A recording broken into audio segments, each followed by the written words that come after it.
Diludahi istri baru mantan suamiku, ku balas dia dengan caraku. Assalamualaikum warahmatullahi wabarakatuh. Halo Bunda sahabat Ainun. Semoga Bunda semuanya dalam keadaan sehat dan selalu bahagia ya. Kali ini Ainun akan membawakan cerita tentang Laras. Seorang mantan istri yang dihina oleh istri baru dari mantan suaminya. Bahkan Laras sampai diludahi oleh istri barunya. Namun apa yang dilakukan oleh Laras? Sebelum saya lanjut, yuk Bunda absen dari kota mana saja? Dan buat yang sudah like, komen dan subscribe, semoga rezekinya dilancarkan ya. Yuk, langsung saja kita mulai kisahnya. Hujan mengguyur Jakarta sejak fajar merekah. Langit kelabu tampak menggantung rendah, seakan ikut merunduk dalam duka yang tak terucap. Jalanan becek dan padat oleh kendaraan yang bergerak lamban, membentuk pemandangan yang murung, kontras dengan hiruk-pikuk hidup yang terus berputar. Namun bagi Laras Ayuning Tias, hari ini dunia seolah berhenti. Ia duduk di kursi ruang tunggu Pengadilan Agama Jakarta Selatan, mengenakan gamis abu-abu yang sederhana, rambutnya disanggul rapi, dan wajahnya yang pucat tanpa riasan tampak kaku. Di pangkuannya, map coklat berisi salinan surat nikah, fotokopi KTP, dan dokumen lainnya, tergenggam erat seakan bisa runtuh kapan saja jika dilepaskan. Di seberangnya, Dimas Prasetya duduk santai, tangan dimasukkan ke saku celana bahan mahal yang tampak baru. Ia mengenakan kemeja putih dengan jam tangan pintar melingkar di pergelangan, menunjukkan citra pria sukses yang sedang naik daun. Matanya sesekali melirik ponsel, membalas pesan atau mungkin mengecek media sosial. Tak satu detik pun ia melirik perempuan yang selama 8 tahun menjadi istrinya. 8 tahun. 8 tahun bukan waktu yang singkat. Mereka memulai dari nol bersama. Laras masih ingat ketika Dimas hanya seorang staf marketing biasa di sebuah perusahaan properti. Saat itu mereka tinggal di rumah kontrakan kecil, makan seadanya, dan kadang harus memilih antara membayar listrik atau membeli beras. Tapi mereka bahagia. Atau, setidaknya Laras pikir mereka bahagia. Laras adalah istri yang mendampingi Dimas dari titik terendah. Ia rela berhenti bekerja untuk fokus mengurus rumah, dan menjadi pendengar setia setiap kali Dimas pulang dengan keluhan tentang dunia kerja yang keras. Ia menyiapkan kopi pukul 3 dini hari saat Dimas begadang menyusun proposal bisnis. Ia mengalah pada keinginannya sendiri demi mendukung mimpi besar sang suami. Tapi hari ini, semua itu tak ada artinya. Laras Ayuning Tias dan Dimas Prasetya dipersilakan masuk ruang sidang 2. Suara petugas membuyarkan lamunannya. Laras berdiri pelan, menahan getaran di lutut yang terasa lemas. Ia menarik napas panjang, mencoba menjaga wibawa terakhir yang masih tersisa. Di belakangnya, sahabatnya, Nita, mengikuti dengan tatapan prihatin. Ruang sidang tak besar. Dindingnya putih pucat, penuh rak berkas hukum. Di depan, hakim duduk tegak di balik meja kayu besar, wajahnya datar dan netral seperti seharusnya. Mereka duduk berseberangan, hanya dipisahkan oleh meja kecil yang seolah menjadi batas antara cinta yang dulu membara dan kehampaan yang kini membeku. Sidang berlangsung singkat. Tak ada drama, tak ada tangisan yang menggelegar. Semua berjalan sebagaimana mestinya. Dimas menjawab dengan yakin setiap pertanyaan. Ia menyebut bahwa rumah tangga mereka sudah tidak harmonis. Bahwa ia merasa Laras tidak mendukung karirnya. Bahwa ia butuh seseorang yang bisa menjadi mitra, bukan beban. Ketika hakim bertanya apakah Laras ingin mengajukan mediasi atau keberatan, Laras hanya menggeleng. Suaranya hampir tak terdengar ketika menjawab, "Tidak, Yang Mulia." Hanya beberapa menit kemudian, keputusan dijatuhkan. Pengadilan mengabulkan permohonan cerai dari pihak penggugat. Mulai hari ini, ikatan pernikahan antara Dimas Prasetya dan Laras Ayuning Tias secara hukum telah berakhir. Kalimat itu menghantam Laras seperti badai. Ia tahu ini akan datang. Ia telah menyiapkan dirinya. Tapi tak ada yang benar-benar siap untuk kehilangan. Setelah sidang selesai, Laras berjalan perlahan keluar ruang sidang. Hujan belum berhenti. Nita segera menyodorkan payung, namun Laras menolak. Ia justru berdiri di tengah pelataran gedung pengadilan, membiarkan rintik hujan mengenai wajahnya. Air mata dan air hujan bercampur tak bisa dibedakan. Baginya, keduanya sama-sama dingin. "Lar, kamu nggak apa-apa?" Nita bertanya pelan, berdiri di sampingnya. Laras tak menjawab. Matanya menatap jauh, menembus batas gedung dan mobil-mobil yang berlalu lalang. Dalam pikirannya, ia kembali ke pagi-pagi biasa saat ia membuatkan sarapan untuk Dimas, atau saat mereka berbagi tawa kecil di dapur mungil mereka. Ia teringat ketika Dimas membawa pulang sebuket bunga dan berkata bahwa ia tak akan pernah menemukan perempuan seperti Laras. Bahwa ia bersyukur dipertemukan dengan perempuan yang sabar, sederhana, dan setia. Tapi semua itu hanya kenangan. Dan kenangan, betapapun manisnya, tak bisa menghentikan waktu yang terus berjalan. Dimas telah memilih jalan hidupnya sendiri. Dan lebih menyakitkan lagi, ia melangkah bersama wanita lain, Citra Wibisono. Citra bukan hanya wanita yang cantik dan elegan.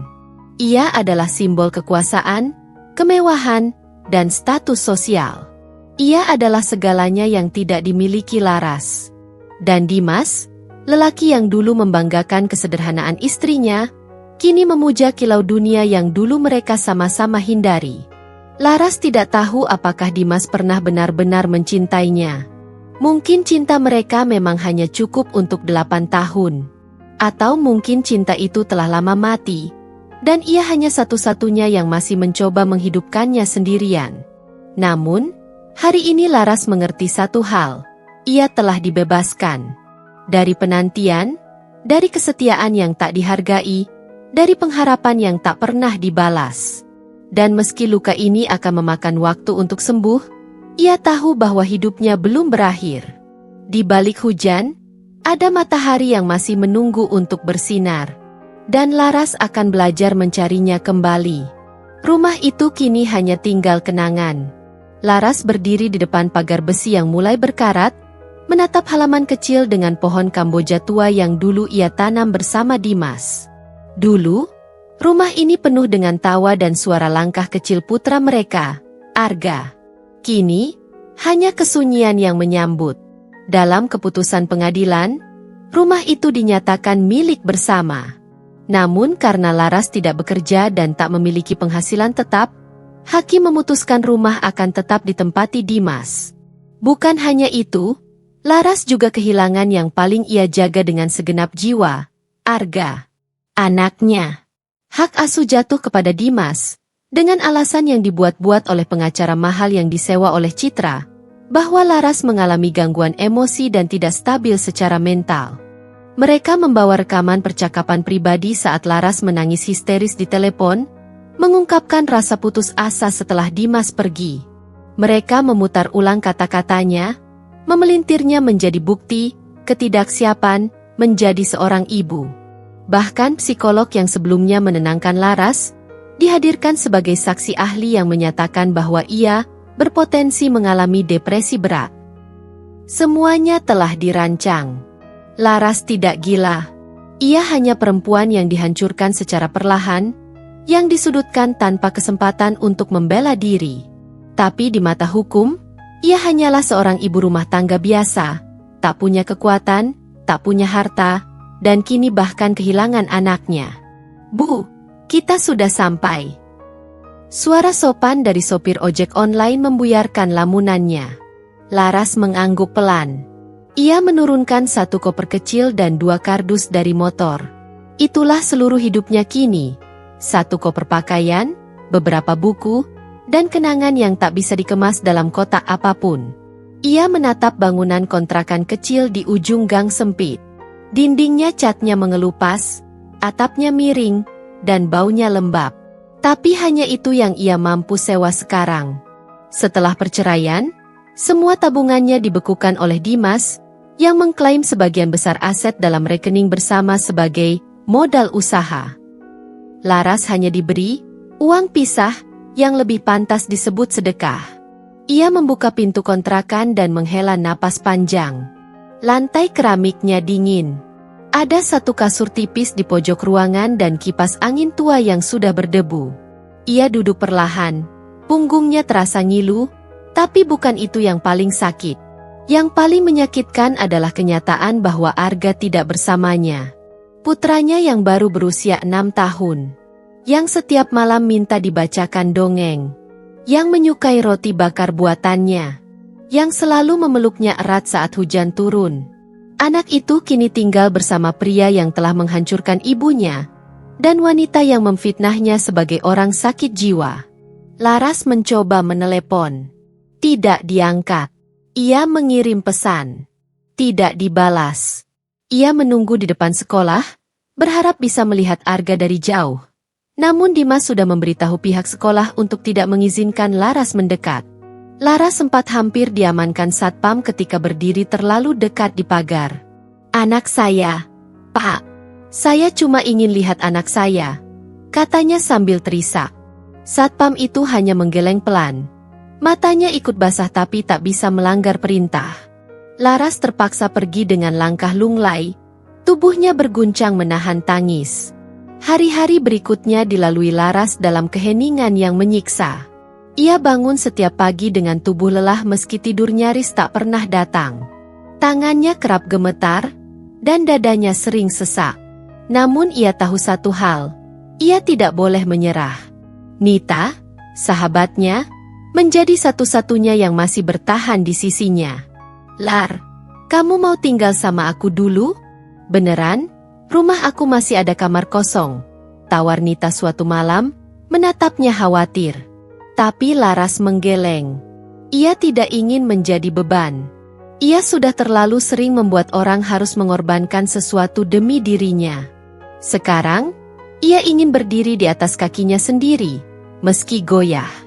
Aku nggak gila, Nit, bisiknya suatu malam, air matanya mengalir tanpa suara. Tapi kenapa rasanya seperti aku benar-benar mulai kehilangan waras?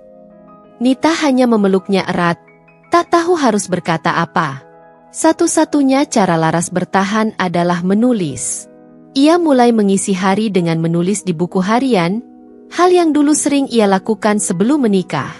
Ia menuliskan semuanya. Kemarahan, luka, rasa kehilangan, dan cinta yang masih tertinggal untuk anaknya. Setiap kalimat seperti menyalurkan racun dari dadanya ke atas kertas. Tak menyembuhkan, tapi sedikit meredakan. Kadang ia menulis surat untuk Arga, lalu menyimpannya di laci. Surat yang mungkin tak akan pernah dibaca. Kadang ia menulis mimpi-mimpi kecil. Ingin membuka usaha kecil, ingin belajar lagi, ingin membuktikan bahwa ia bukan wanita lemah seperti yang mereka pikirkan. Namun yang paling sering ia tulis adalah doanya. Doa agar Arga tetap bahagia. Doa agar Tuhan menguatkannya. Doa agar suatu hari, anak itu tahu siapa ibunya sebenarnya. Suatu sore, ketika ia sedang menyapu lantai kontrakan yang bocor, sebuah amplop putih diselipkan di bawah pintu. Laras membukanya dengan penasaran. Isinya hanya secari kertas dan satu lembar foto. Di foto itu, terlihat Dimas, Citra, dan Arga sedang berpose di taman hiburan. Arga tampak tertawa lebar, memegang balon. Di belakang foto, ada tulisan tangan, "Lihat, betapa bahagianya dia sekarang. Jangan ganggu kami lagi." Tangan Laras gemetar. Kertas dalam amplop itu lebih kejam lagi. Surat peringatan dari pengacara Citra, menyatakan bahwa jika Laras terus mendekati Arga tanpa izin resmi, maka akan ada tuntutan hukum dengan tuduhan pelecehan dan gangguan mental. Dunia Laras runtuh sekali lagi malam itu. Tapi kali ini, ia tidak menangis. Ia hanya duduk diam, menatap lampu yang berkelap-kelip karena korsleting. Hatinya beku. Luka itu belum kering, dan orang-orang terus menaburkan garam di atasnya. Namun di dasar kehancuran itu, perlahan-lahan, mulai tumbuh sesuatu yang berbeda. Bukan hanya kesedihan, tapi juga kemarahan. Bukan kemarahan membabi buta, tapi kemarahan yang membentuk tekad. Laras tahu, jika ia terus diam, mereka akan menang. dan Arga akan tumbuh tanpa tahu kebenaran. Ia tidak akan membiarkan itu terjadi. Tidak lagi. Undangan itu datang tanpa nama pengirim. Sebuah amplop krem dengan tinta emas bertuliskan, "Syukuran ulang tahun Ibu Ratna ke-70. Laras memandangi tulisan itu cukup lama sebelum akhirnya membuka isi suratnya.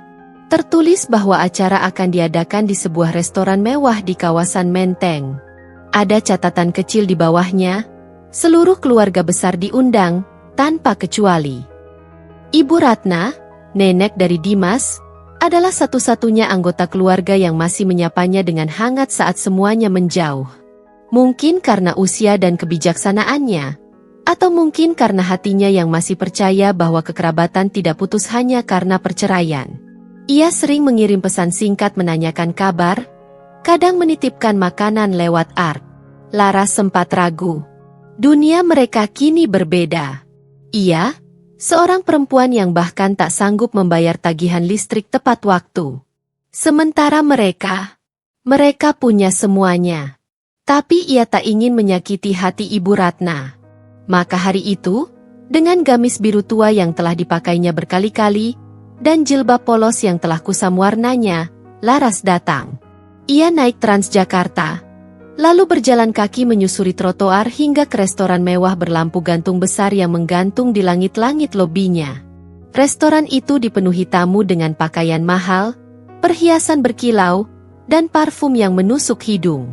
Laras melangkah perlahan, mencoba mengatur napas agar tidak gemetar. Beberapa kepala menoleh, beberapa mengenali, beberapa hanya menatap dengan penasaran. Tapi Laras tak menggubris. Ia hanya ingin menyapa Ibu Ratna, memberikan ucapan selamat, dan pulang. Namun takdir tak memberinya jalan yang tenang. Dari kejauhan, ia melihat sosok yang sangat dikenalnya berdiri di tengah kerumunan. Tinggi, anggun, rambut disanggul elegan, gaun merah marun yang berkilau memeluk tubuhnya. Cekah. Dengan gelas anggur di tangan dan tawa yang nyaring, ia bagaikan ratu di singgasana. Di sampingnya, Dimas, mengenakan jas hitam yang pas badan. Di antara mereka berdiri Arga, putranya, yang kini terlihat lebih tinggi, lebih besar, dan lebih asing. Laras mematung. Beberapa detik ia tak mampu bergerak. Matanya hanya menatap Arga, anak yang selama ini hanya hadir dalam mimpi dan tangisan malam. Ia ingin menghampiri, memeluk, menyapa. Tapi sebelum langkahnya sempat maju, suara tinggi menyayat udara. Astaga! Apa itu tadi? Cekah! Mata wanita itu membelalak lebar ketika melihat Laras. Seketika, ruangan yang tadinya dipenuhi suara musik menjadi senyap. Semua kepala menoleh. Citra melangkah maju, wajahnya menyeringai seolah menemukan kotoran di karpet mahalnya. Laras berdiri kaku, merasa dirinya telanjang di hadapan tatapan sinis puluhan orang. Lihat siapa yang datang? Sang mantan istri gagal. Aku kira kau sudah menghilang dari muka bumi. Beberapa orang tertawa pelan, sebagian lainnya hanya menunduk tak nyaman. Laras mengatupkan bibir, menahan napas. Ia ingin menjelaskan bahwa ia hanya datang untuk menyapa Ibu Ratna, bahwa ia tak berniat mengusik siapapun. Tapi lidahnya keluh. Bukan karena takut, melainkan karena harga dirinya sedang ditelanjangi perlahan di hadapan publik. Kau benar-benar tak tahu malu, ya? Citra melangkah lebih dekat, lalu berhenti tepat di depan Laras. Datang ke tempat seperti ini dengan baju lusuh seperti pengemis. Apa kau pikir ini pasar murah? Tawa beberapa kerabat terdengar lagi. Laras menunduk. Wajahnya panas, tapi bukan karena malu. Ia ingin menahan tangis, tapi air matanya terlalu pekat untuk jatuh. Tangannya mengepal di balik gamis, gemetar. Citra menatapnya dari atas ke bawah, lalu dengan gerakan yang cepat, seolah ini adalah panggung sandiwara, meludahi wajah Laras. Cairan hangat dan hinaan itu mengalir pelan di pipi Laras. Semuanya membeku. Bahkan musik berhenti. Dimas terdiam. Ia tidak bicara. Tidak membela. tidak menghentikan Citra, hanya memalingkan muka. Arga, yang melihat itu semua dari kejauhan, tampak kebingungan. Ia tidak sepenuhnya paham, tapi wajah ibunya yang tertunduk dan air mata yang mulai menetes membuat hatinya terguncang. Tapi sebelum ia bisa mendekat, Citra menarik tangannya dan membawanya menjauh. "Sampah masa lalu harus tahu tempatnya," bisik Citra, dingin.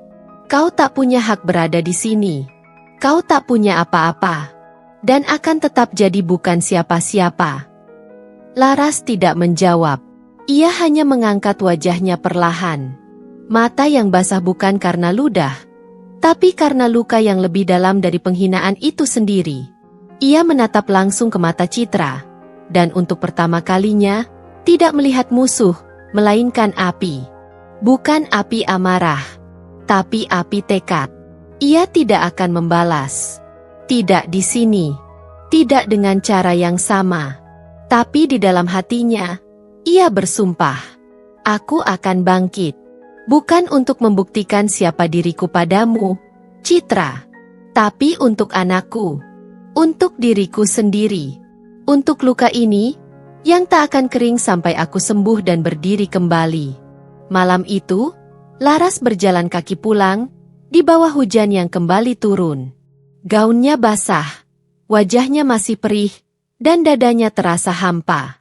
Tapi kali ini, ada sesuatu yang berbeda. Sesuatu dalam dirinya telah berubah. Ia bukan lagi perempuan yang sama saat ia keluar dari ruang sidang. Bukan lagi wanita yang terdiam karena kehilangan. Ia kini adalah seseorang yang telah terjatuh sedalam-dalamnya, dan menemukan alasan untuk kembali berdiri. Bukan untuk membalas, tapi untuk merebut kembali kehidupannya. Malam itu, Laras duduk sendirian di lantai kamar kontrakan kecilnya. Listrik padam sejak sore karena ia tak mampu membayar tagihan bulan ini. Hanya cahaya lilin yang menggigil di atas kaleng biskuit bekas yang menerangi sudut ruangan lembab itu. Lantai berdebu, dinding mengelupas, dan atap menetes di beberapa sudut. Laras memeluk lututnya, tubuhnya berselimut jaket lusuh yang dulu milik Dimas. Aroma lelaki itu masih samar-samar tercium, namun bukannya menghadirkan rindu, justru menyayat lebih dalam. Hari ini ia resmi kehilangan pekerjaannya di toko bahan kain tempatnya bekerja selama 2 tahun terakhir. Bosnya, dengan ekspresi tak enak, menjelaskan bahwa mereka harus merumahkan beberapa karyawan karena penurunan omzet. Dan Laras, yang datang terlambat 2 hari berturut-turut karena pingsan di jalan akibat belum makan, menjadi yang pertama dipilih. Ia bahkan tak mampu menangis saat itu. Rasanya, kesedihan dalam dirinya sudah beku. Sore tadi, pemilik kontrakan juga sempat datang, mengetuk pintu keras-keras, mengancam akan mengganti kunci jika Laras belum juga membayar tunggakan 3 bulan. "Saya sudah cukup sabar, Bu. Ini bukan rumah sosial," bentaknya dari luar. Laras hanya bisa menunduk, tangan gemetar, tak sanggup berkata-kata. Ia duduk di lantai selama berjam-jam, mendengarkan bunyi tikus di loteng dan suara hujan yang mengetuk seng dengan irama menyakitkan. Perutnya perih. Seharian ini ia hanya minum air putih dan memakan 2 keping biskuit sisa bantuan tetangga 2 hari lalu. Ia merasa dirinya perlahan hilang, bukan hanya dari dunia, tapi dari dirinya sendiri. Dalam gelap, ia meraba sebuah kotak plastik yang tergeletak di bawah ranjang. Di dalamnya, masih tersimpan gunting tua, beberapa gulung benang, dan kain-kain perca yang dulu ia kumpulkan dari sisa-sisa kerja di toko. Ia menatapnya dalam diam, lalu meraih secari kain merah dengan motif batik modern. Jemarinya gemetar saat menyentuh teksturnya. Seketika, ia teringat masa lalu. 8 tahun lalu, sebelum menikah, ia pernah punya mimpi, membuka butik sendiri. Dulu, ia suka menjahit baju untuk teman-temannya. Bahkan, gaun pertamanya ia jahit dari spray lama milik ibunya. Tapi setelah menikah dengan Dimas, mimpi itu pelan-pelan mati. Ia disibukkan dengan rumah tangga, mengurus Arga, dan menopang semua kebutuhan rumah saat Dimas mulai naik jabatan. Kini, di tengah kehancurannya, Bayangan mimpi itu kembali menyapa. Tapi kali ini bukan sebagai harapan besar. Bukan ambisi besar yang menuntut modal ratusan juta atau butik di pusat perbelanjaan. Mimpi itu kini muncul sebagai satu-satunya pegangan agar ia tidak terjun ke jurang yang lebih gelap. Dengan tangan lemah, Laras meraih kain perca, gunting, dan benang. Ia mulai menjahit dengan tangan, tanpa pola, tanpa mesin, tanpa target. Hanya ingin bergerak. Hanya ingin membuat sesuatu. Sekecil apapun. Tiap tusukan jarum seperti dialog sunyi antara dirinya dan rasa sakit. Ia menjahit air mata ke dalam kain, menjahit keputusasaan ke dalam benang. Dan perlahan, ia menyulam harapan kecil dalam bentuk pita, bros kain, dan sarung bantal. Barang-barang remeh. Tapi baginya itu adalah nafas. Esoknya, Laras memberanikan diri keluar. Dengan keranjang kecil berisi karyanya, ia duduk di pinggir jalan dekat sekolah dasar.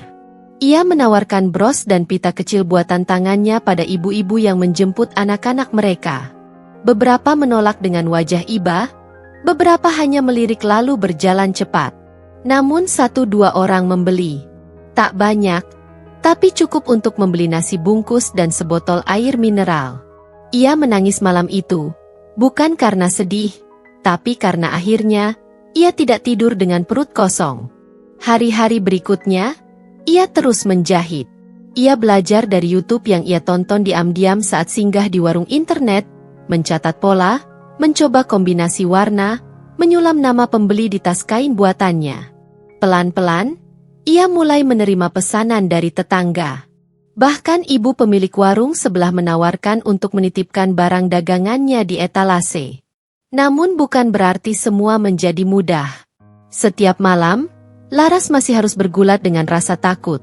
Takut tidak bisa bertahan, takut anaknya tak mengenal lagi ibunya, takut hidup terus menghukumnya atas kesalahan yang tidak ia pahami. Ada malam-malam ketika ia terbangun dan menjerit dalam mimpi, merasa dicekik oleh rasa gagal dan kehancuran yang menghantuinya. Tapi tiap pagi, ia bangkit lagi.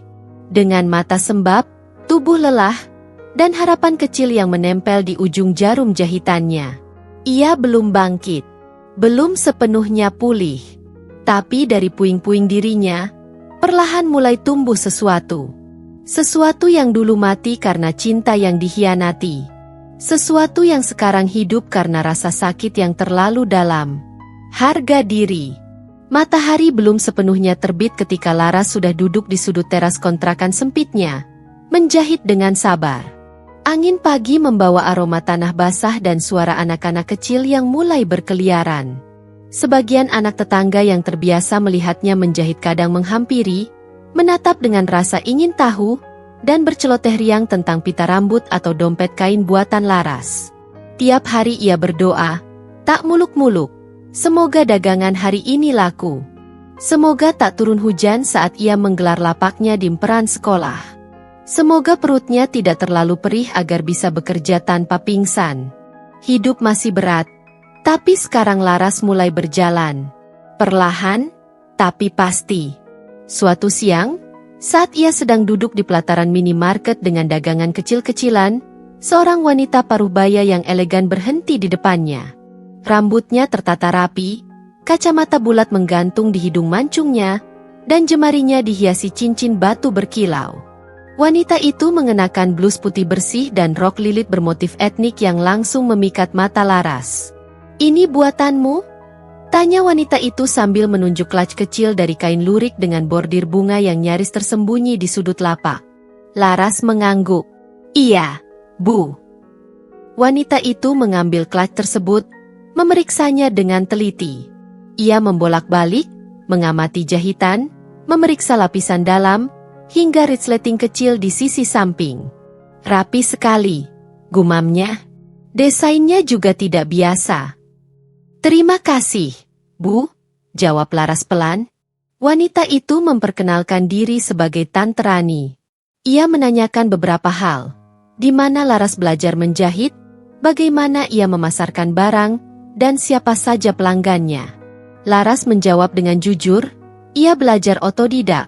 menjual hanya di sekitar lingkungan dan sekolah, serta sesekali mendapat pesanan dari tetangga. "Boleh saya main ke tempatmu menjahit?" tanya Tante Rani. "Saya suka melihat proses." Laras sempat ragu, merasa tak enak menunjukkan tempatnya yang kumuh dan berantakan. Tapi akhirnya ia mengangguk juga. 2 hari kemudian, Tante Rani datang. Ia membawa buah tangan, seikat bunga mawar, dan beberapa potong kue. Laras gugup setengah mati menyambutnya. Ruang kontrakannya sempit. Bau lembab masih bertengger di dinding. Namun Tante Rani sama sekali tak menunjukkan wajah jijik. Ia justru duduk dengan santai, mengamati semua hasil jahitan Laras yang digantung di tali rafia di atas jendela kecil. "Aku sudah keliling ke banyak tempat. Pabrik, workshop, studio-studio kecil," ujar Tante Rani sambil menunjuk tas selempang buatan Laras. "Tapi hasilmu ini, ada jiwa, ada rasa, ada sentuhan tangan yang penuh cerita." Laras menunduk, matanya berkaca-kaca. "Aku tidak hanya melihat produk, aku melihat potensi. Dan aku sedang mencari penjahit-penjahit muda untuk program pendampingan UMKM," ujar Tante Rani pelan. "Aku ingin membantumu, bukan sekadar memberi modal, tapi membimbingmu membuka jalan." Laras membeku. Ia menatap Tante Rani lama, seakan tak percaya pada telinganya. "Aku serius," lanjut wanita itu. "Aku akan bantu kamu buka butik kecil. Aku punya tempat kosong di dekat pasar Minggu. Kios kecil, tapi ramai. Kamu bisa mulai di sana. Aku bantu promosi lewat teman-teman komunitas fashion. Dengan satu syarat." Laras menelan ludah. "Apa itu, Bu?" "Kamu harus percaya bahwa kamu layak untuk berhasil. Karena kalau kamu sendiri masih ragu, semua bantuan akan sia-sia." Laras tak sanggup menjawab. Ia hanya menangis. Bukan karena sedih, tapi karena untuk pertama kalinya setelah semua kehancuran itu, ada seseorang yang melihatnya lebih dari sekadar korban. Seseorang yang melihat nilainya, mimpinya. Hari-hari berikutnya berjalan cepat. Tante Rani membawa Laras ke tempat yang ia janjikan. Sebuah kios kecil di deretan ruko sederhana tapi strategis. Ia membiayai pembuatan etalase, membelikan mesin jahit portabel, dan menyumbangkan beberapa gulung kain premium sebagai modal awal. Ia bahkan membuatkan akun media sosial khusus untuk Laras Handmade. Dengan tangan yang gemetar, Laras menulis nama butiknya, Benang Asa. Di dalam ruang kecil itulah, mimpi Laras mulai tumbuh kembali. Ia tak hanya menjahit kain, tapi menjahit kembali harga dirinya, menganyam harapan yang pernah direnggut paksa oleh hidup. Ada hari-hari di mana dagangannya masih sepi. Ada minggu-minggu di mana pesanan mandek. Tapi kini, Laras punya pegangan. Ia tak lagi sendiri. Dan setiap kali ia merasa putus asa, Tante Rani akan datang, membawa teh hangat dan kata-kata penyemangat. "Tak ada benang yang benar-benar kusut jika kita cukup sabar menguraikannya," ujar Tante Rani suatu malam saat Laras nyaris menyerah karena pesanan pertama dari komunitas fashion salah ukuran. Kata-kata itu Laras genggam erat, seperti jarum dan benang dalam tangannya.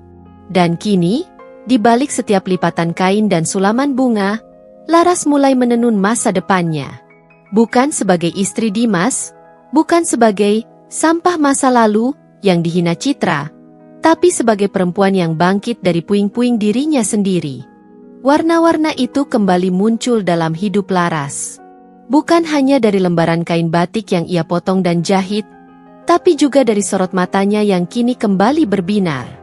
Butik kecilnya, Benang Asa, yang dulu hanya berupa kios sempit di sudut ruko sederhana, kini berubah menjadi tempat yang hangat, ramai, dan bernyawa. Setiap hari, selalu ada suara baru di dalamnya.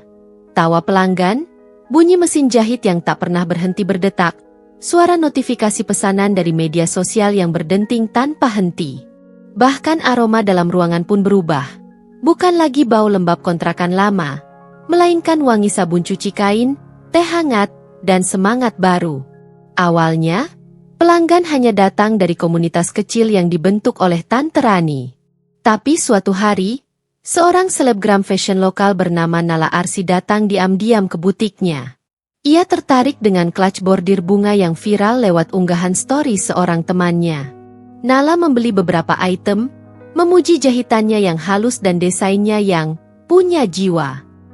2 hari kemudian, Nala memposting foto memakai tas dari benang asa sambil menuliskan, "Dukung UMKM lokal dengan rasa internasional. Handmade by Laras, juara banget kualitasnya." Postingan itu meledak. Pesanan membanjir dari berbagai kota. Dari ibu-ibu muda, selebgram, hingga sosialita Jakarta Selatan yang ingin tampil beda dengan tas etnik bernuansa Indonesia. Bahkan ada yang memesannya untuk hadiah ulang tahun artis. Laras gemetar melihat notifikasi ratusan pesan masuk. Ia takjub. Tak percaya. Ini benar-benar terjadi. Dulu, ia harus menjual pita rambut di pinggir jalan untuk bisa makan. Sekarang, ia harus mulai mempertimbangkan mempekerjakan penjahit tambahan. Tante Rani datang ke butiknya dengan senyum bangga. "Lihat, kan? Aku bilang kamu punya sesuatu." Tapi Laras hanya bisa mengangguk sambil menahan air mata. Bukan karena lelah, tapi karena bahagia yang nyaris tak mampu ia tanggung. Sebab, di setiap jahitan yang ia kirim ke pelanggan, selalu ada cerita luka yang dulu ingin ia kubur. Dan kini luka itu justru menjadi benang yang menghubungkannya dengan dunia luar. Tak hanya dari pelanggan, dukungan juga datang dari media. Sebuah media lokal mengangkat profil Laras sebagai perempuan inspiratif pekan ini. Mereka menulis kisahnya dari titik terendah hingga bangkit menjadi pemilik butik yang dihormati. Laras membaca artikel itu di layar ponsel, menggigil. Dulu ia pernah dianggap tidak waras oleh suami dan istri barunya. Kini, orang-orang menyebutnya kuat dan menginspirasi. Nama Laras mulai muncul dalam undangan komunitas kreatif, bazar UMKM, hingga seminar pemberdayaan perempuan. Ia diajak berbicara, berbagi kisah, dan setiap kali ia bicara, suaranya tak lagi gemetar seperti dulu.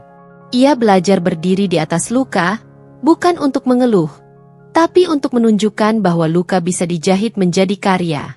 Tapi di balik semua keberhasilannya, ada satu bagian dari dirinya yang masih bergetar setiap kali namanya disebut di media sosial. Dimas. Ia tahu cepat atau lambat pria itu akan mengetahui bahwa mantan istrinya kini berdiri di panggung yang dulu ia anggap tak pantas Laras injak. Dan benar saja, suatu malam, Laras membuka akun Instagram bisnisnya dan menemukan pesan dari akun yang familiar. "Kamu berubah.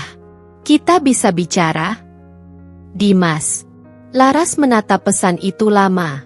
Ia tidak membalas. Ia tidak ingin membalas.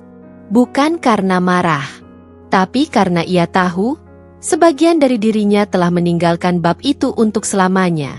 Kini, yang penting baginya adalah butik yang sedang tumbuh. Tim kecilnya yang ia rekrut dari tetangga-tetangga yang juga pernah berada di titik terpuruk. Seorang ibu janda yang ahli menyulam. Seorang remaja putri putus sekolah yang berbakat menggambar motif. Mereka semua menjadi bagian dari benang asa. Dan di setiap produk yang mereka hasilkan, Laras menambahkan label kecil dari kain. Dijahit dengan harapan. Dari luka menjadi karya. Namun, dalam malam-malam sepi ketika butiknya sudah tutup dan semua pegawainya pulang, Laras duduk sendirian di ruang belakang. Ia memandangi foto anaknya, Arga, yang masih ia simpan diam-diam. Foto yang diambil diam-diam dari akun media sosial Citra. Senyum Arga tak berubah, tapi matanya kini terasa jauh. Meski ia telah bangkit, ada bagian dari hatinya yang masih kosong. Ada kerinduan yang terus menjerit dalam diam. Kerinduan seorang ibu yang tak bisa digantikan dengan pencapaian, pujian, atau butik yang viral. Tapi Laras tahu, untuk bisa meraih kembali Arga, ia harus berdiri lebih tegak. Karena dunia tak akan memberi ruang bagi seorang ibu yang tampak lemah. Ia harus menjadi sosok yang tak hanya kuat, tapi tak tergoyahkan. Dan ia akan sampai ke sana. Bukan untuk membalas dendam, tapi untuk berdiri di depan anaknya suatu hari dan berkata, "Ibu tak pernah pergi. Ibu hanya sedang bangkit dari abu." Langit Jakarta sore itu mendung, seolah menyimpan banyak rahasia yang belum tumpah. Di dalam sebuah mal elit di pusat kota, orang-orang berlalu lalang membawa tas belanja bermerek, menenteng latte hangat, dan memandangi etalase demi etalase dengan mata berbinar. Tapi di antara gemerlap itu, dua nama diam-diam menyita perhatian. Citra, pemilik butik perhiasan eksklusif, Aurora Gem, dan Laras, pemilik butik etnik modern, Benang Asa. Dan takdir, entah sengaja atau tidak, menempatkan kedua toko itu hanya terpaut satu lorong. Laras tak pernah merencanakannya. Tempat itu ditawarkan langsung oleh manajemen mall setelah melihat pertumbuhan dan daya tarik sosial medianya yang terus meroket. Mereka bahkan memberi potongan harga khusus hanya agar Benang Asa bisa hadir di sana, sebagai representasi UMKM lokal yang sukses. Laras sempat ragu. Tapi akhirnya ia menyetujui, bukan karena ingin bersaing, tapi karena ia tahu, sudah waktunya tumbuh lebih besar.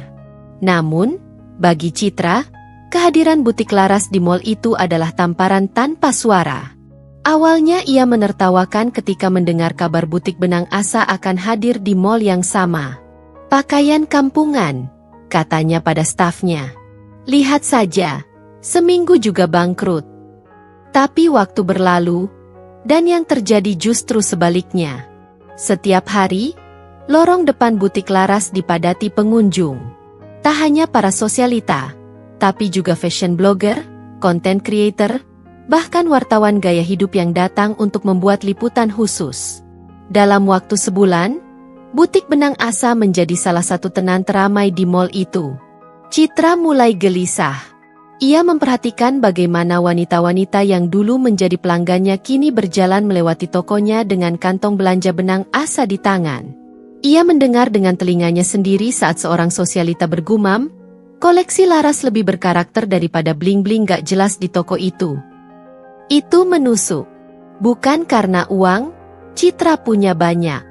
Tapi karena pengakuan yang dulu ia miliki, kini beralih pada perempuan yang dulu ia injak di depan umum.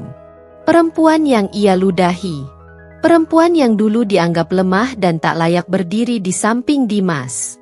Kini Laras tak perlu meludah. Tak perlu berteriak. Tak perlu membalas dengan hinaan. Ia hanya berkarya, dan dunia melihat. Di balik etalase kacanya, Laras berdiri anggun, mengenakan busana rancangannya sendiri. Senyumnya tenang. Matanya penuh percaya diri. Ia menyapa pelanggan satu persatu dengan keramahan yang tak dibuat-buat. Ia masih Laras yang sama, tapi kini lebih kuat, lebih elegan, dan tak lagi bisa disentuh dengan caci maki. Suatu siang, saat sedang memeriksa stok kain, stafnya berbisik, "Bu, toko perhiasan di seberang sepi," katanya Citra marah-marah ke karyawannya kemarin. Laras hanya mengangguk. Ia tak merasa bangga atau puas. Ia tak pernah ingin membalas dengan cara yang sama. Tapi diam-diam, hatinya berkata, "Inilah caraku membalas," dengan tidak membalas sama sekali. Beberapa hari kemudian, undangan datang dari salah satu majalah fashion terbesar di Indonesia. Laras diminta menjadi pembicara dalam forum perempuan berkarya di era digital. Ia diminta berbagi panggung bersama desainer senior, artis, dan satu nama yang membuatnya terpaku, Citra Wirasari, pemilik Aurora Gem. Hati Laras sempat bergetar. Tapi ia tahu, ini bukan tentang masa lalu. Ini tentang masa depannya. Ia menerima undangan itu. Hari acara pun tiba. Ballroom hotel tempat acara berlangsung dipenuhi tamu-tamu penting. Lampu kristal berkilauan di langit-langit, alunan musik lembut terdengar dari sudut ruangan. Laras datang dengan mengenakan dress karya sendiri. Perpaduan kain tenun Kalimantan dengan potongan modern minimalis, dipadukan selendang tipis dari organza yang disulam tangan. Ia tampak memukau. Tapi tetap Laras yang sederhana. Tenang. Tidak mengintimidasi. Di panggung, Laras bicara tanpa naskah. Ia hanya bercerita tentang bagaimana ia menjahit mimpinya kembali dari puing-puing. Tentang bagaimana setiap sulaman adalah cara ia menyembuhkan luka. Kadang hidup menjatuhkan kita bukan untuk menghancurkan, katanya di akhir pidatonya, tapi untuk membongkar kita, agar kita bisa membangun ulang diri kita dari fondasi yang lebih kokoh. Tepuk tangan pun menggema. Beberapa penonton tampak mengusap mata. Citra, yang duduk di kursi undangan, tidak bersuara. Ia diam, memandang Laras yang kini tak lagi menjadi bayangan masa lalunya, tapi pantulan masa depan yang tak pernah ia duga.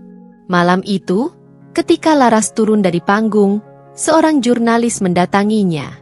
"Bu Laras, Anda merasa puas melihat kesuksesan Anda berdampingan dengan mantan suami dan istri barunya?" Laras tersenyum, lembut tapi tajam. "Saya tidak berdampingan dengan siapa-siapa. Saya hanya berjalan di jalur saya sendiri." Jawaban itu menjadi kutipan utama di media keesokan harinya. Dan dari semua yang Laras capai, yang paling indah bukanlah omzet butik, bukan pula pujian media. Tapi satu hal, ia membalas tanpa menyentuh, tanpa melukai, tanpa harus menginjak seperti dulu ia diinjak. Ia hanya berdiri. Dan itu sudah cukup membuat orang yang menjatuhkannya merasa kecil. Langit Jakarta kembali hujan. Tapi bukan hanya langit yang mendung hari itu. Di sebuah rumah mewah berpagar tinggi di kawasan elit Menteng, ada badai yang lebih dahsyat sedang berkecamuk. Di dalam hati, di dalam kamar, di antara dua manusia yang dulu begitu percaya pada mimpi palsu yang mereka bangun bersama. Dimas duduk di kursi kerja, menatap laporan keuangan Citra dengan dahi berkerut. Ia bukan ahli keuangan, tapi angka-angka itu tak masuk akal. Saldo yang melonjak cepat dalam waktu singkat, transaksi dari rekening luar negeri, dan pembelian aset yang tak pernah ia tahu sebelumnya. Ia telah mencium bau busuk ini sejak beberapa bulan lalu. Tapi malam ini, hatinya terasa semakin tidak tenang. Sementara itu, dari balik pintu kamar, Citra berdiri sambil menahan amarah. Ia tahu Dimas mengutak-atik berkas-berkas pribadinya. Ia tahu Dimas mulai mencurigainya. Dan lebih dari itu, ia tahu Dimas tak lagi sepenuhnya memandangnya dengan mata yang dulu. "Kenapa kamu buka laptop aku tanpa izin?" tanya Citra. Suaranya tenang, tapi nadanya penuh bara. Dimas menutup laptop perlahan. "Kenapa kamu gak pernah cerita soal semua ini, Cit? Uang segini besar, dari mana asalnya?" "Bisnisku," jawab Citra cepat. "Bisnis apa? Toko perhiasan yang makin sepi itu?" "Aku gak bodoh, Citra. Aku kenal dunia usaha, dan aku tahu butuh waktu bertahun-tahun untuk menghasilkan angka seperti ini secara normal. Jadi dari mana?" Citra terdiam. Rahangnya mengencang. Matanya berkaca-kaca, tapi bukan karena sedih, melainkan karena kesal. "Aku melakukan semuanya untuk kita, Dim," bentaknya. "Aku capek dilihat remeh. Aku harus bersaing dengan perempuan itu." Dimas mengerutkan dahi. "Laras?" Citra membuang muka, tapi wajahnya jelas menegang. "Iya, semua orang sekarang nyebut-nyebut nama dia. Bahkan teman-teman sosialitaku mulai pindah ke butik busuknya. Padahal dulu dia cuma perempuan kumuh yang gak bisa apa-apa tanpa kamu." Dimas terdiam. Dadanya seperti tertinju kata-kata itu. Dulu, ia percaya pada Citra. Percaya bahwa Laras tidak layak untuknya. Tapi kini, di dalam hati terdalam yang tak pernah ia akui, ia tahu siapa yang sebenarnya kuat di antara keduanya. "Jadi kamu ngelakuin sesuatu yang kotor demi ngalahin Laras?" tanya Dimas lirih, seolah takut mendengar jawabannya. Citra menatap tajam. "Aku lakukan apapun yang perlu aku lakukan untuk tetap di atas. Dunia ini kejam, Dim. Gak ada tempat buat orang lemah. Kalau aku gak licik, aku udah dijatuhin dari dulu. Kamu tahu itu." "Tapi bukan begitu caranya," bisik Dimas. "Kita gak bisa hidup dari uang kotor, Cit. Kamu pikir semua ini gak akan ada ujungnya?" Citra tertawa, getir. Kamu baru ngomong begini karena kamu mulai ngerasa aku gak berguna lagi, ya? Karena Laras sekarang lebih bersinar? Dimas tidak menjawab, tapi diamnya adalah jawaban paling jujur. Citra merasakan dinding kepercayaannya roboh. Ia menatap suaminya, lelaki yang dulu ia rebut dari wanita lain, yang dulu ia anggap sebagai trofi kemenangan. Tapi kini, lelaki itu menatapnya seperti musuh. Dan lebih menyakitkan lagi, ia tahu Dimas mulai membandingkannya dengan Laras. Pecahan kecil mulai terlihat dalam pernikahan mereka. Retakan yang dulu hanya sebatas ketegangan kini berubah menjadi lubang besar yang menganga. Mereka masih tinggal serumah, tidur seranjang, tapi tidak lagi berjalan searah. Ada ruang kosong di antara mereka yang tak bisa diisi dengan uang, perhiasan, atau kemewahan. Suatu malam, Citra menangis diam-diam di kamar mandi. Tubuhnya gemetar dalam bathrobe mewah yang terasa dingin. Ia menatap wajahnya di cermin. Alisnya sempurna, kulitnya terawat, tapi matanya kosong. Ia sadar, dalam upaya kerasnya menjadi lebih baik dari Laras, ia telah kehilangan jati dirinya sendiri. Sementara Dimas duduk di ruang kerja dengan rokok yang tak dinyalakan. Ia tak pernah merokok. Tapi malam ini tangannya ingin memegang sesuatu yang bisa mengalihkan pikirannya dari rasa bersalah yang menumpuk. Ia membuka Instagram, mengetik akun Benang Asa dan memandangi unggahan Laras. Foto close-up detail Sulaman di sebuah kebaya modern, captionnya hanya satu kalimat. Kebahagiaan tidak datang dari membuktikan siapa yang salah, tapi dari menjadi lebih baik dari luka itu sendiri. Dimas terdiam. Kata-kata itu seperti pisau yang mengiris pelan. Ia menutup ponsel. Dan untuk pertama kalinya sejak ia meninggalkan Laras, ia merasa kosong. Seolah rumah besar yang ia tinggali sekarang bukanlah tempat ia pulang, melainkan tempat ia bersembunyi dari penyesalan. Di luar rumah itu, dunia Laras terus tumbuh.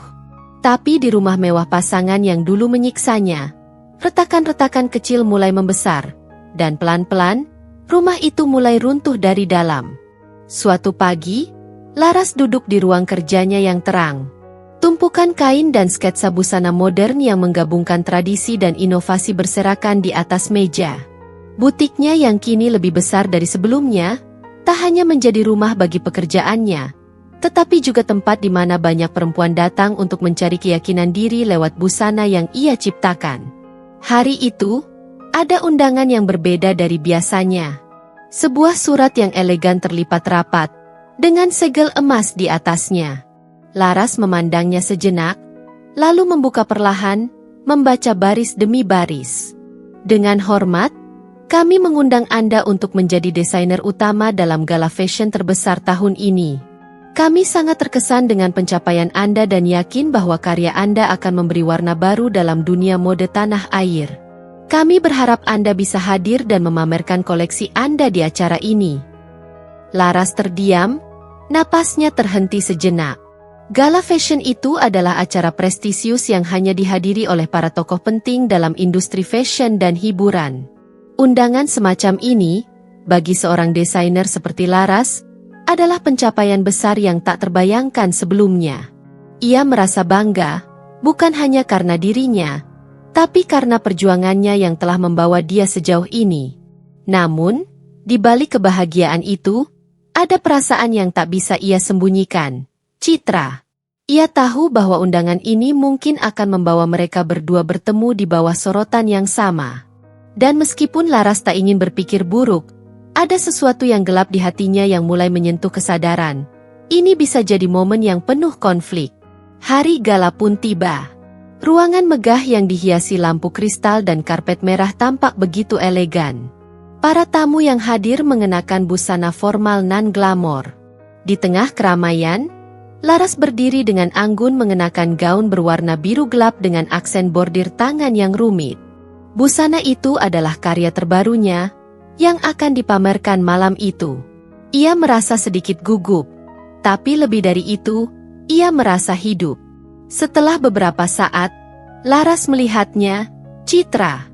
Dengan gaun hitam selutut yang memamerkan tubuhnya yang sempurna, Citra tampak begitu angkuh, seolah dunia ini miliknya. Namun, ada sesuatu yang berbeda pada ekspresinya malam itu. Tidak ada senyum yang ramah. Tidak ada tatapan penuh kemewahan seperti biasanya. Citra tampak cemas, tegang, dan sesekali menatap Laras dengan tatapan penuh kebencian. Laras tidak menghiraukannya.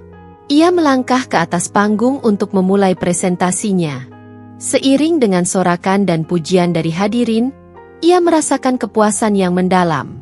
Ini adalah kemenangan miliknya, bukan hanya atas Citra, tapi atas semua orang yang pernah meremehkan dirinya. Namun, ketegangan yang sudah lama mengendap akhirnya meledak.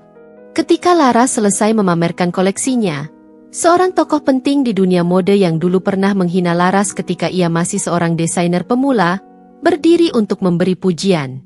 Sosok itu memuji kualitas karya Laras dan menyatakan bahwa ia adalah desainer masa depan yang akan membawa Indonesia ke panggung dunia. Laras, kamu benar-benar luar biasa. Tidak ada yang bisa mengalahkanmu. Aku bangga bisa melihatmu di sini, kata tokoh itu dengan nada penuh kekaguman. Laras tersenyum tipis, mata melirik sejenak ke arah Citra. Tentu saja, Citra mendengarnya. Dan malam itu, sorotan mata yang dingin dari Citra tidak bisa Laras abaikan. Ketika acara berlanjut, Citra akhirnya tidak bisa menahan diri lagi. Ia berdiri dari kursinya dengan langkah penuh keyakinan, mendekati Laras dengan ekspresi yang begitu tegang. Tanpa ampun, ia membuka mulutnya.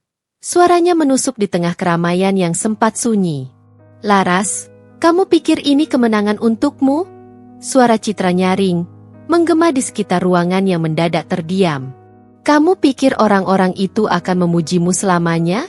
Kamu hanya sekadar boneka di dunia ini, dan tak ada yang lebih menyakitkan dari kenyataan bahwa kamu selalu hanya bisa mengandalkan keberuntunganmu saja. Seketika itu, semua mata terarah pada mereka. Beberapa orang mulai mengerumuni, melihat dua perempuan itu, dan ada yang merunduk, seakan tahu apa yang sedang terjadi di balik permukaan. Laras menatap Citra dengan tatapan yang begitu tenang, seakan tidak terpengaruh oleh amarah yang tertuju padanya. Di dalam hati, ia merasakan kelegaan. Ia tahu, Citra hanya takut akan kebenaran yang tak bisa ia pungkiri, bahwa kekayaan dan kesuksesan Citra bukanlah buah dari kerja kerasnya, melainkan dari apa yang ia ambil dengan cara yang salah. Laras melangkah maju dengan perlahan, menyisakan jarak antara mereka. Ia berbicara dengan nada yang tidak terburu-buru, namun penuh makna. Citra, kamu mungkin bisa mengendalikan banyak hal dalam hidupmu, tetapi ada satu hal yang tak akan pernah bisa kamu kuasai. Itu adalah harga diri. Aku sudah tidak peduli lagi dengan apa yang kamu pikirkan tentangku. Kamu sudah membuang terlalu banyak waktu untuk menilai orang lain, dan itu membuatmu kehilangan dirimu sendiri. Citra menatap Laras dengan amarah yang meluap. Tangan Citra mengepal erat. Tetapi di dalam hatinya, ia tahu, Laras sudah lebih kuat dari apapun yang bisa ia lakukan. Dan malam itu, bagi Citra, itu adalah kekalahan yang lebih pahit dari yang ia bayangkan. Laras menatapnya sekali lagi sebelum akhirnya berbalik dan meninggalkan ruangan dengan anggun. Teriakan dan pandangan tajam Citra seolah lenyap dalam gemuruh tepuk tangan para hadirin yang mengelilingi Laras. Menghargai karyanya, bukan kekuatan atau harta yang coba ditunjukkan oleh orang lain. Saat Laras keluar dari ruangan itu, ia menghela napas panjang. Ia tahu bahwa malam ini bukan hanya tentang memenangkan penghargaan atau pujian. Ini adalah tentang menutup babak hidup yang penuh luka dan bangkit menjadi dirinya yang lebih utuh, lebih kuat, lebih bebas.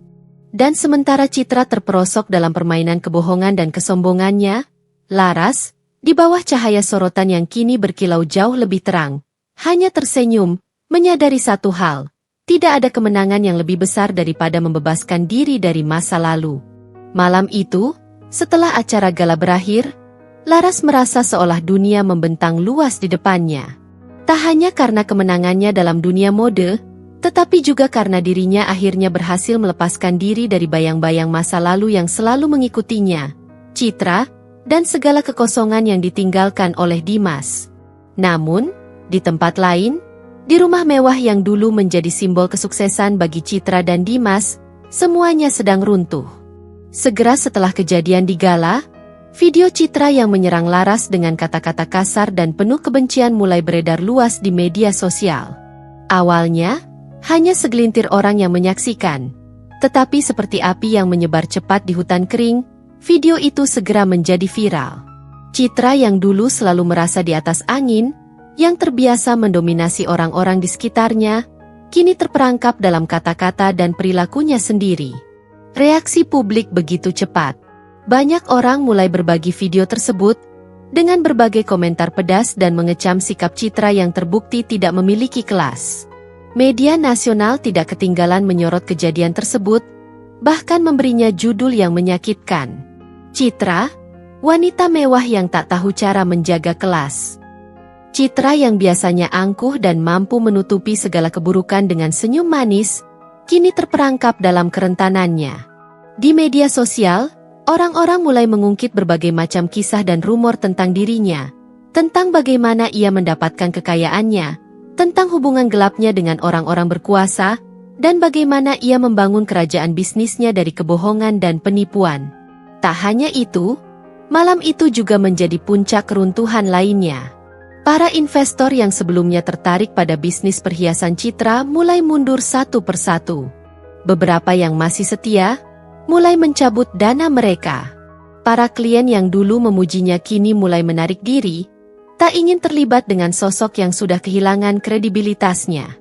Citra, yang dulu penuh percaya diri, kini merasa terpojok oleh segala keputusan buruk yang telah ia buat. Di tengah guncangan itu, Dimas duduk di ruang kerja, menatap layar komputer di depannya. Sebuah email masuk dengan pemberitahuan yang membuatnya terdiam, hampir tak percaya.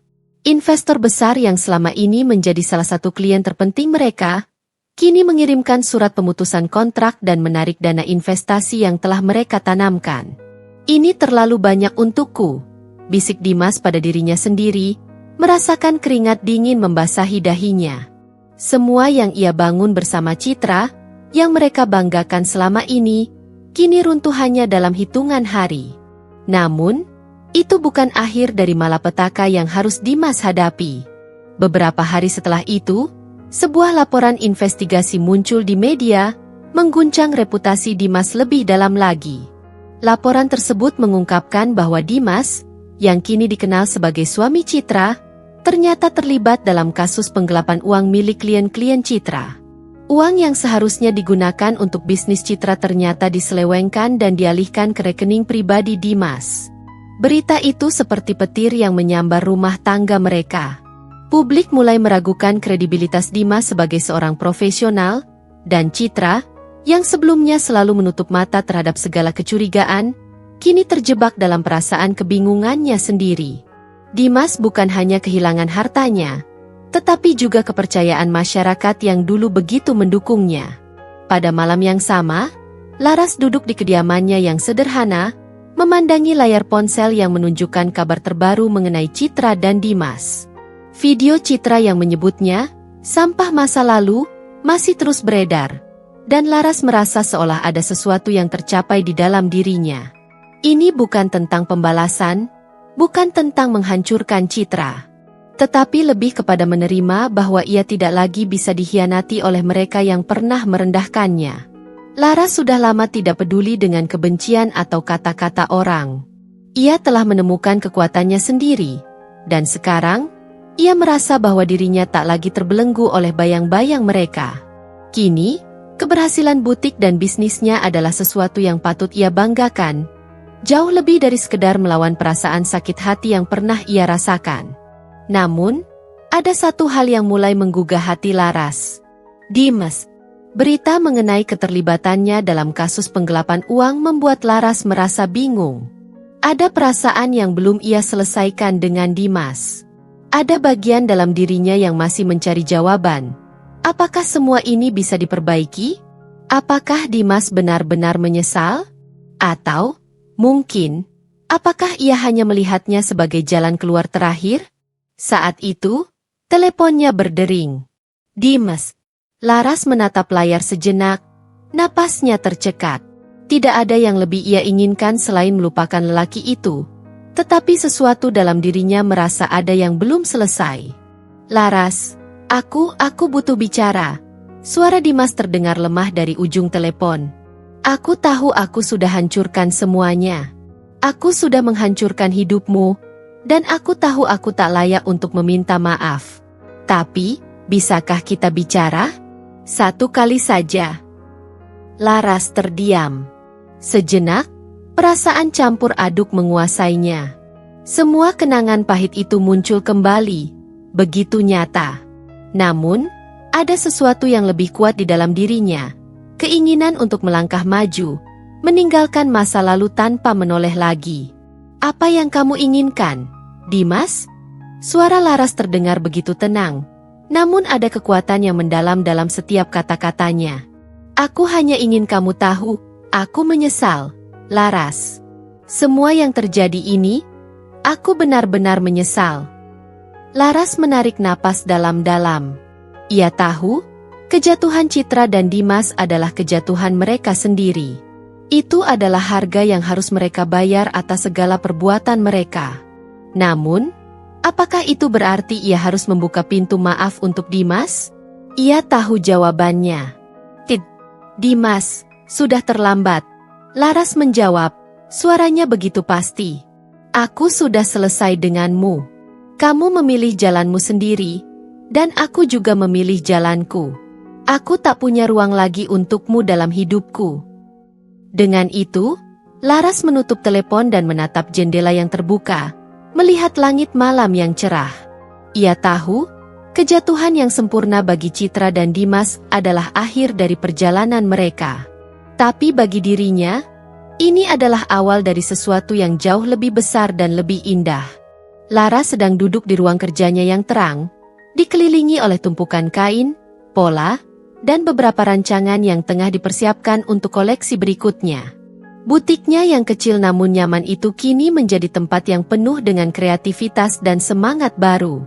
Seiring berjalannya waktu, dia semakin sadar bahwa hidupnya telah berubah. Dan perubahan itu datang bukan hanya dari luar, tetapi juga dari dalam dirinya. Ketika ponselnya berdering, Laras tidak menyangka siapa yang menelepon. Dimas. Setelah sekian lama, nama itu muncul di layar ponsel dengan panggilan yang tampaknya tak dapat dihindari. Laras menatap layar beberapa detik, merasakan kegelisahan yang datang begitu saja. Meski ia sudah sangat yakin dengan pilihan hidupnya. Dengan satu tarikan napas, ia mengangkat telepon itu. Laras.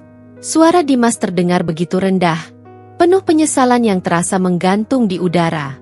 Aku tahu ini mungkin sudah terlambat, dan mungkin tidak ada yang bisa memperbaiki apa yang telah kulakukan. Tapi aku datang untuk meminta maaf. Aku harus melakukannya. Aku harus mengakui bahwa aku salah. Aku menyesal. Laras. Menyesal karena telah merusak segalanya. Laras terdiam, tak langsung menjawab. Suara Dimas begitu berbeda dari Dimas yang dulu, yang selalu penuh dengan alasan dan pembelaan diri. Kini, hanya ada penyesalan yang begitu tulus dalam suaranya. Dalam hati, Laras merasa perasaan yang lama terkubur mulai terbangun. Namun, kali ini ia lebih siap. Dimas. Laras akhirnya berkata dengan suara yang tenang, namun penuh ketegasan, aku sudah mendengar banyak kata maaf selama bertahun-tahun. Tapi kali ini, aku ingin kamu tahu satu hal. Aku sudah belajar sesuatu yang jauh lebih penting daripada sekadar menerima permintaan maaf. Laras menarik napas dalam-dalam, mencoba menenangkan diri, lalu melanjutkan, aku sudah belajar mencintai diriku sendiri. Aku tidak lagi mencari kebahagiaan dari orang lain, atau dari pengakuan orang lain. Aku sudah menemukan kebahagiaan dalam diriku sendiri, dalam kerja kerasku, dalam perjalanan hidup yang kutempuh meskipun penuh dengan luka. Di sisi lain telepon, Dimas terdiam. Laras bisa mendengar nafasnya yang terdengar berat. Mungkin mencoba meresapi kata-kata yang baru saja ia dengar. Aku tahu, Dimas akhirnya berkata pelan. Aku tahu aku tidak pantas berharap lebih dari apa yang sudah kulakukan. Aku benar-benar menyesal. Laras. Dan aku ingin kamu tahu, jika ada cara untuk mengubah semuanya, aku akan melakukannya. Laras tersenyum tipis. Meski hatinya masih terasa perih, ia tahu apa yang harus dilakukannya. Dimas, kamu memang menyesal, dan aku menghargai itu. Tapi kita tidak bisa mengubah masa lalu. Apa yang sudah terjadi tetaplah terjadi. Kamu dan Citra, kalian sudah memilih jalan kalian. Aku juga sudah memilih jalanku, dan aku tidak akan kembali ke masa lalu. Dimas terdengar terpukul. Jadi, ini benar-benar akhir, ya? Ya, jawab Laras, suara penuh keyakinan. Ini akhir yang baik, karena aku akhirnya bisa melepaskan semua yang menyakitkan dan memilih untuk hidup dengan cara yang lebih baik, lebih damai. Aku tidak perlu kembali untuk menatap masa lalu. Aku harus melangkah ke depan. Sekali lagi, Dimas terdiam. Laras bisa merasakan betapa beratnya perasaan yang sedang ia rasakan. Namun, ia juga tahu bahwa Dimas telah memilih untuk menjadi bagian dari masa lalu yang kini ia tinggalkan. Dimas mungkin menyesal, tapi itu tidak akan mengubah apa yang telah terjadi. Aku harap kamu bisa bahagia, Laras, kata Dimas dengan suara yang pelan, seolah hampir hilang dalam perasaan kesedihan yang mendalam. Aku harap kamu mendapat segala yang kamu impikan. Laras menunduk sejenak, merasa ada sesuatu yang membebaskan dirinya dengan kalimat terakhir itu. Aku akan bahagia, Dimas. Karena aku memilih untuk bahagia. Aku akan baik-baik saja. Setelah beberapa detik hening, Dimas akhirnya mengakhiri percakapan mereka. Laras meletakkan ponsel di atas meja, dan saat itu juga, rasa lega yang mendalam menyelimuti hatinya. Tidak ada lagi yang mengikatnya pada masa lalu. Dia menatap cermin besar di ruang kerjanya, melihat sosok perempuan yang sudah begitu berbeda. Sosok yang kini penuh dengan harapan, kepercayaan diri, dan kemerdekaan. Laras tahu, perjalanannya belum selesai. Butiknya yang berkembang, peluang yang semakin terbuka, dan kemungkinan baru yang selalu hadir di hadapannya. Semuanya menjadi tanda bahwa hidupnya kini berada di jalur yang benar. Tidak ada lagi yang bisa menghalangi langkahnya. Dia menatap jendela, melihat dunia yang semakin cerah di luar sana. Dan untuk pertama kalinya, Laras merasa bahwa dia sudah benar-benar bebas. Waktu telah berlalu, dan dunia Laras kini terasa begitu berbeda. Butiknya yang semakin berkembang telah mengantarkannya pada puncak kesuksesan yang tidak pernah ia bayangkan sebelumnya. Semua yang pernah terasa hancur kini berubah menjadi kekuatan yang tak ternilai. Namun, ada satu hal yang lebih penting baginya daripada semua pencapaian itu. Kebahagiaan sejati yang ia temukan dalam dirinya sendiri. Laras berdiri di depan cermin besar di ruang kerjanya, mengenakan gaun hitam elegan yang memancarkan kesederhanaan dan kekuatan. Di luar sana, dunia yang dulu penuh dengan kebencian dan pengkhianatan itu kini hanyalah bayangan yang semakin jauh. Ia sudah berada di tempat yang lebih baik, jauh dari mereka yang dulu menekan dan merendahkannya. Namun, hari ini, ada sesuatu yang lebih besar dari sekadar kesuksesan materi yang ingin ia capai. Ada misi yang lebih penting yang harus ia lakukan. Laras baru saja selesai berdiskusi dengan tim Yayasan Perempuan yang bergerak dalam pemberdayaan perempuan korban KDRT dan perceraian. Ini adalah langkah pertama yang ia ambil dalam memberi dampak positif bagi banyak perempuan yang pernah mengalami penderitaan yang sama seperti dirinya. Sebagai bagian dari keberhasilannya, ia memutuskan untuk menyumbangkan sebagian besar keuntungan dari butik dan bisnisnya untuk mendukung yayasan tersebut. Ia ingin perempuan-perempuan lain yang pernah merasakan kekerasan, baik fisik maupun mental, merasakan adanya cahaya di ujung terowongan, seperti yang ia rasakan sekarang. Beberapa minggu sebelumnya, Laras mendapatkan sebuah kesempatan istimewa untuk berbicara di sebuah konferensi yang dihadiri oleh banyak tokoh penting, baik di dunia fashion maupun aktivis perempuan.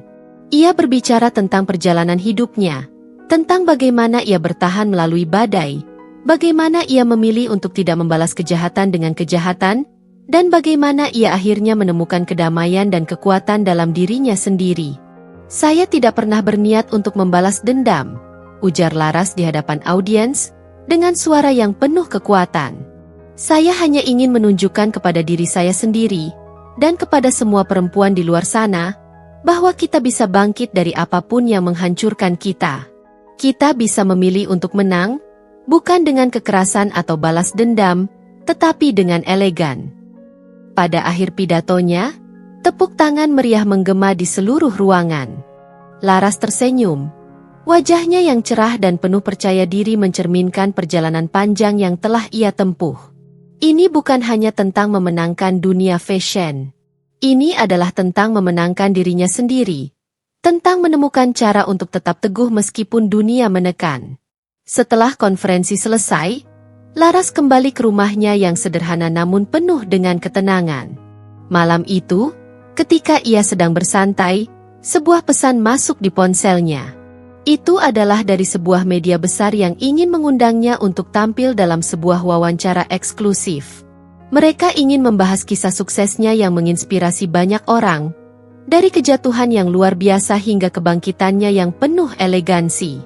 Namun, saat melihat nama pengirim pesan itu, Laras terhenti sejenak. Citra. Nama yang dulu membuat hatinya penuh dengan kebencian dan kemarahan. Dalam pesan tersebut, Citra menulis, Laras, aku ingin mengucapkan selamat. Aku tahu aku tidak pantas meminta maaf. Tapi aku menyadari semuanya sudah terlalu terlambat. Kamu benar, kamu telah memenangkan semuanya. Dengan cara yang tak pernah bisa aku tandingi. Aku hanya berharap, suatu hari nanti, kita bisa saling memaafkan dan melupakan masa lalu. Laras membaca pesan itu dengan hati yang tenang. Ada perasaan yang tidak bisa ia ungkapkan dengan kata-kata. Mungkin Citra akhirnya belajar sesuatu. Tapi itu bukan lagi urusan Laras. Laras menatap layar ponselnya sejenak, lalu dengan tenang menulis balasan. Terima kasih, Citra. Aku sudah memaafkanmu sejak lama. Tapi kita berdua sudah memilih jalan kita masing-masing. Aku bahagia dengan pilihanku, dan aku harap kamu juga bisa menemukan kedamaianmu sendiri. Dengan itu, Laras menekan tombol kirim dan meletakkan ponselnya. Ia menatap jendela, melihat cahaya bulan yang memancar lembut di luar sana. Tidak ada lagi luka. Tidak ada lagi kebencian. Hanya ada ketenangan, kebahagiaan yang datang dari dalam dirinya sendiri, dan dunia yang terbuka luas dengan segala kemungkinan baru. Ia tahu, perjalanan ini masih panjang. Namun, dengan semua yang telah ia raih dan semua yang ia bangun, Laras tidak lagi takut menghadapi apapun. Karena, baginya, kemenangan sejati bukanlah ketika orang lain kalah, tetapi ketika kita bisa menemukan kekuatan untuk berdiri tegak, dengan elegan, dengan hati yang penuh kedamaian. Dan dengan itu, Laras melangkah maju, tidak menoleh ke belakang lagi. Dunia ini adalah miliknya untuk dijelajahi, dan ia akan terus berjuang untuk perempuan-perempuan yang ingin bangkit dari keterpurukan mereka. Ini baru permulaan.